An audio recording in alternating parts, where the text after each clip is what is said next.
Existe una estrecha relación entre el tejido, los humanos y la naturaleza. El tejido fue una de las primeras actividades desarrolladas por el hombre primitivo. En las diversas sociedades ancestrales fue una actividad de vital importancia, pues se utilizó primero para crear las redes con las cuales cazaban o pescaban y luego para hacer prendas para protegerse del clima. En no pocas culturas antiguas y en varios continentes, el tejido fue una actividad relacionada con la creación del mundo. En nuestros países latinoamericanos existen diversos mitos del origen que describen bellamente el inicio de lo que existe y su relación con el acto de tejer.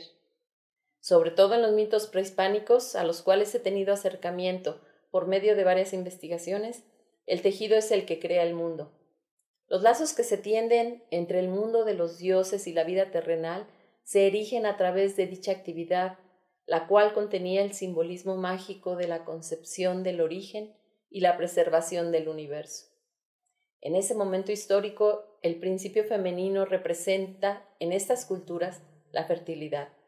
La diosa hila el mundo y teje las tramas de las vidas en la tierra. La diosa madre enseña a las mujeres los fundamentos de la labor, por medio de la cual se repite en la tierra el acto creador. La imagen de la mujer mesoamericana con su telar de cintura nos muestra el profundo simbolismo de tejer en un mundo donde la humanidad tenía un papel de crucial importancia para la conservación del universo.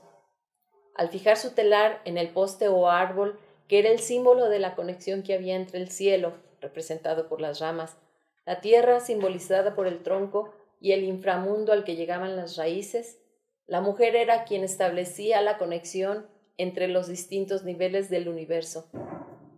Era ella el punto de partida de la existencia misma. Luego, cuando montaba la urdimbre, simbolizaba la tierra donde se sembraban las semillas, que estaban representadas por la trama, el hilo que iba formando la tela. Y cuando la mujer bajaba el hilo con un palo al que a veces se le ponían semillas en el interior para que sonara como lluvia, simbolizaba el agua del cielo cayendo sobre la milpa y dando origen a la vida que sostendría más vida.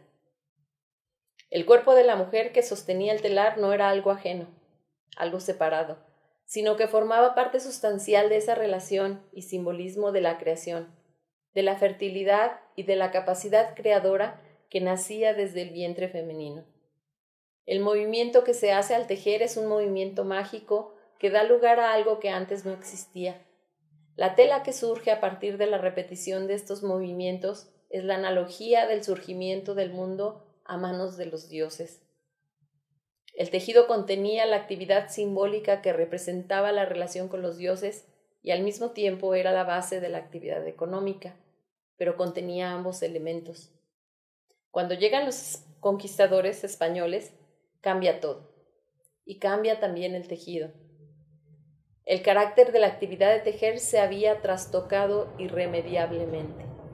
Por una parte, al traer los telares de pedales, que eran propiamente máquinas para producción, el carácter del tejido se modifica, pierde su carácter simbólico y creativo y se transforma en una actividad únicamente productiva, donde son los hombres quienes estarán a cargo de las máquinas, y lo que se busca no es ya reiterar la presencia del mito, sino únicamente obtener beneficios comerciales y satisfacción de las necesidades.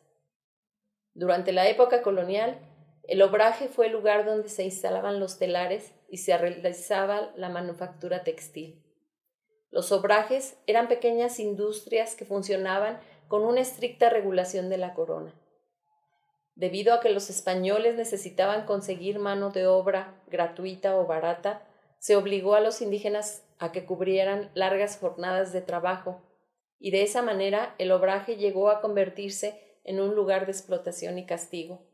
Incluso era el lugar donde algunos reos acusados de delitos menores pagaban con su trabajo.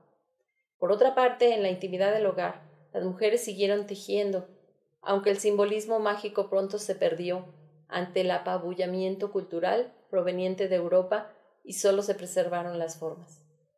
De esa manera empezaron a coexistir el tejido como actividad industrial realizada por los hombres y el tejido como algo decorativo, meramente doméstico y privativo de las mujeres, situación que persistirá durante mucho tiempo. En el mundo actual, la ciencia ha utilizado las metáforas del tejido para explicar el origen representado por el Big Bang, la teoría de las cuerdas y la teoría de las membranas. Los científicos nos hablan de la existencia de cuerdas vibratorias que al entrelazarse en infinitas formas constituyen todo lo que existe en el universo. El lenguaje utilizado para explicar la estructura de lo que existe está lleno de referencias relacionadas con el tejido. De este modo podemos ver que continúa la vinculación del tejer y el entrelazar como conceptos que facilitan la explicación de las complicadas teorías científicas acerca del origen. Junto con esas posturas de la ciencia, las vanguardias artísticas proponen, a principios del siglo XX, nuevas maneras de percibir y expresar el mundo. Es en este contexto donde surge un tercer estadio de la actividad del tejer. Se empieza a dar una vinculación con el arte, una inserción en el carácter expresivo de la actividad creadora, del sentido estético instalado en fibras e hilos. Los artistas que han decidido que su trabajo esté fundado en estos materiales han mostrado una consistente labor que ha desembocado en trabajos de una riqueza creativa tremenda.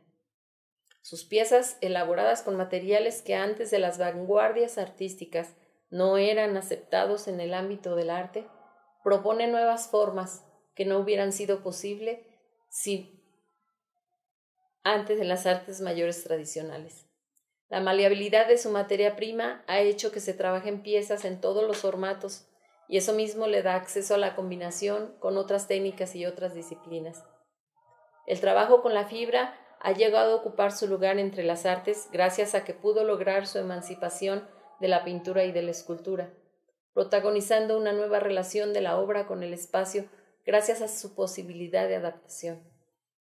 El textil y la fibra son manejados actualmente para mostrar formas y estructuras que provienen de un proceso creador que emite propuestas originales a la sensibilidad, líneas de conducción que la dirigen a una experiencia de su momento, pero que contiene como trasfondo el mito primordial del acercarse al tejido y las fibras como espacios del espíritu del hombre.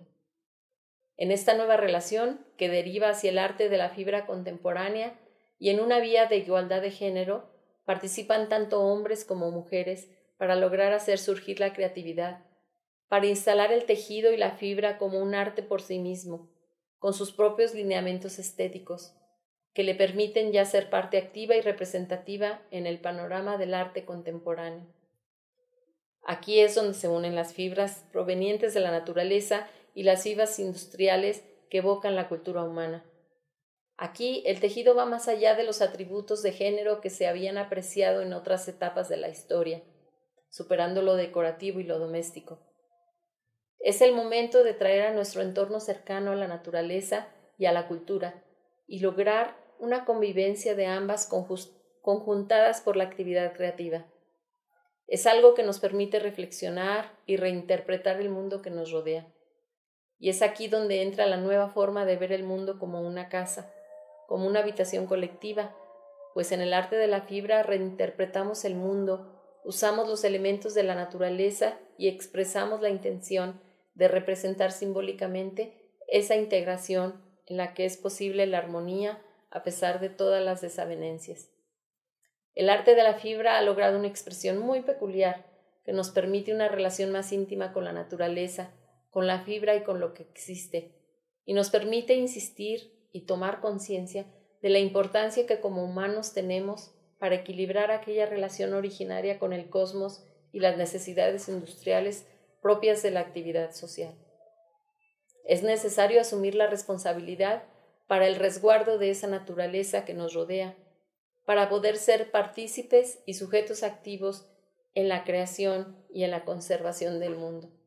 Muchas gracias.